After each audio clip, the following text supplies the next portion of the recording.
अस्सलाम वालेकुम। Welcome to M रात। दोस्तों, पाकिस्तान ने जब से 100% प्योर क्लाउड फॉर्मेशन बलूचिस्तान के ऊपर दिखाई है, तब से इंडियन नेवी के अरमान तो काफ़ी ठंडे हुए ही हैं। लेकिन दूसरी तरफ जो इंडियन नेवी का एक कोर ऑब्जेक्टिव था, अपनी सुप्रीमेसी को दिखाना अपने लोगों के सामने, उसको लेकर वो मुख्तलिफ मामलात को आगे लेकर चल भी रहे हैं और उसके लिए अरेबियन सी में मुख्तलिफ एक्सरसाइजेस, मुख्तलिफ मैनूवर्स करके दिखाए जा रहे हैं। इसी दौरान पाकिस्तान के इस पॉसिबल हाइपरसोनिक मिसाइल टेस्ट को लेकर पाकिस्तान के डिफेंस मिनिस्टर ने बहुत ही ज्यादा दिलचस्प अल्फाज इस्तेमाल किए हैं। और दूसरा बात करेंगे कि सोशल मीडिया पर इस वक्त ये खबर चल रही है कि पाकिस्तान एयरफोर्स ने कोई न्यू वेपन सिस्टम टेस्ट किया है जिसका नाम पंजनद है। तो क्या ये कोई न्यू वेपन सिस्टम है या ये एक मिसकंसेप्शन है?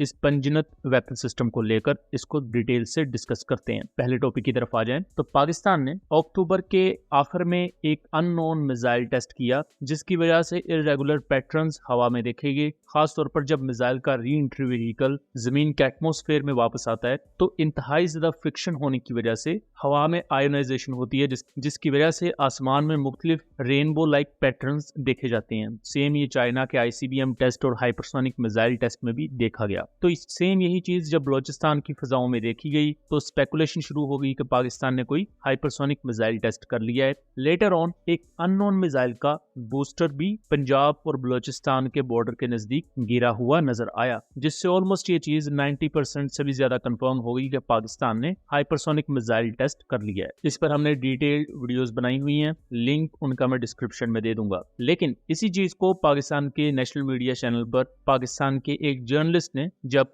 डिफेंस मिनिस्टर ख्वाजा आसिफ से पूछा कि क्या पाकिस्तान ने हाइपरसोनिक मिसाइल टेस्ट किया है, तो इस पर उन्होंने हंसते हुए क्या कहा, एक दफा खुद सुने। तस्दीक कर सकते हैं कि पाकिस्तान ने हाइपरसोनिक बैलिस्टिक मिसाइल का तजर्बा किया है 2 दिन पहले। और साथ साथ उन्होंने सारियां गल्लां दे ना पूछो ना जरा अंदर दी गल्लां दे ना पूछा करो, अंदर दी गल्लां वखरियां पूछ लिया करो। चलो ठीक है, वखरे फिर पूछांगे, हुण थाना मुलाकात होएगी थे। तो यहाँ वो कैजुअली कह रहे हैं कि जो अंदर की बात है वो आप ना पूछें, अलहदा में पूछिएगा तो मैं आपको डिटेल से बता दूंगा। तो उन्होंने अफर्मेशन थ्रू निगेशन का प्रिंसिपल यूज किया। इसका मतलब ये होता है कि ना कहते हुए भी बात कह देना। तो उनका ये अंदाज और ये बात कहने का तरीका कि बस हो गया जो होना था, अंदर की बात ना करें, तो वो ऑलमोस्ट अब कंफर्म कर रहा है कि Pakistan hypersonic missile capabilities achieve कर चुका है। इससे पहले भी पाकिस्तान एयरफोर्स के पास हाइपरसोनिक मिसाइल था, लेकिन वो बेसिकली हाइपरसोनिक बैलिस्टिक मिसाइल है। जो अब टेस्ट किया गया है ये हाइपरसोनिक ग्लाइड व्हीकल है। सो हम कह सकते हैं कि पाकिस्तान के पास 2 किस्म के हाइपरसोनिक मिसाइल्स आ चुके हैं। और अब इस रीसेंट टेस्ट में जो सबसे अच्छी चीज है वो ये कि इसमें हाइपरसोनिक ग्लाइड व्हीकल एक ऐसी चीज है जो ज्यादा सेंसिटिव है, लेकिन उसके नीचे नॉर्मल बैलिस्टिक मिसाइल की रॉकेट मोटर या जो लोअर पार्ट है वो इंटीग्रेट किया जा सकता है। सो पाकिस्तान के जो शॉर्ट टू मीडियम रेंज के बैलिस्टिक मिसाइल्स हैं उनके ऊपर भी ये हाइपरसोनिक ग्लाइड व्हीकल लगा के उन्हें हाइपरसोनिक मिसाइल में कन्वर्ट किया जा सकता है।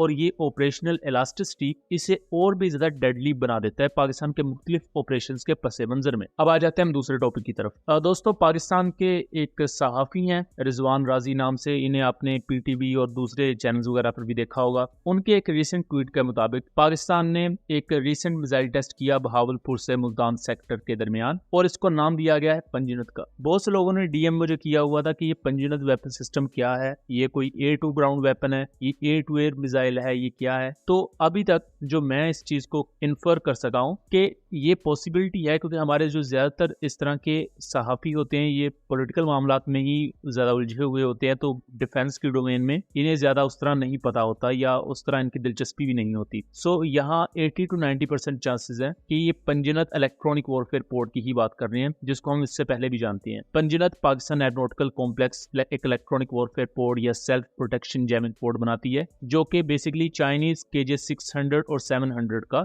लोकलाइज्ड वेरिएंट है। पाकिस्तान ने ट्रांसफर टेक्नोलॉजी के तहत इसको खुद बनाया, अब इसके मॉडिफाइड वेरिएंट्स भी बनाए जा रहे हैं। और ये electronic warfare port basically X और S बैंड पर काम करती है और इसका काम होता है defensive electronic warfare capability plus offensive electronic warfare capability provide करना। डिफेंसिव इलेक्ट्रॉनिक वॉरफेयर कैपेबिलिटी क्या होती है?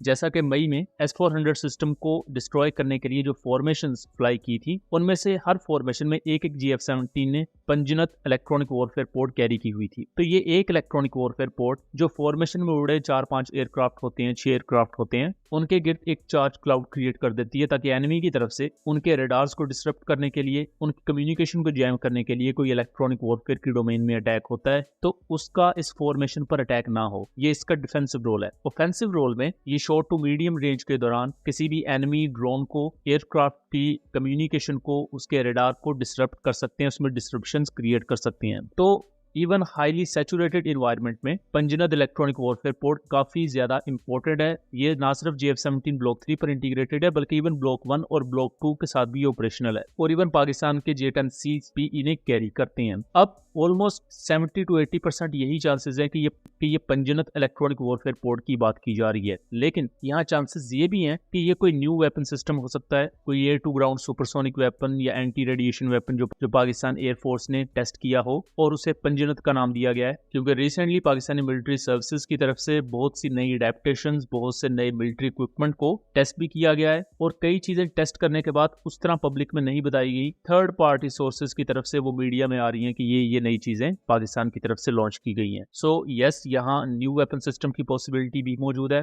और ये भी पॉसिबिलिटी मौजूद है कि एग्जिस्टिंग पंजीकृत इलेक्ट्रॉनिक वॉरफेयर सिस्टम है। सो दोस्तों, ये था एक एनालिसिस। उम्मीद करता हूँ चीजें क्लियर रही होंगी। वीडियो पसंद आई हो तो इसे ज्यादा से ज्यादा शेयर कीजिएगा ताकि इस तरह की मजीद इंफॉर्मेटिव वीडियोस हम आपके लिए लेकर आ सकें। मिलेंगे अगली वीडियो में, तब तक के लिए अल्लाह हाफिज।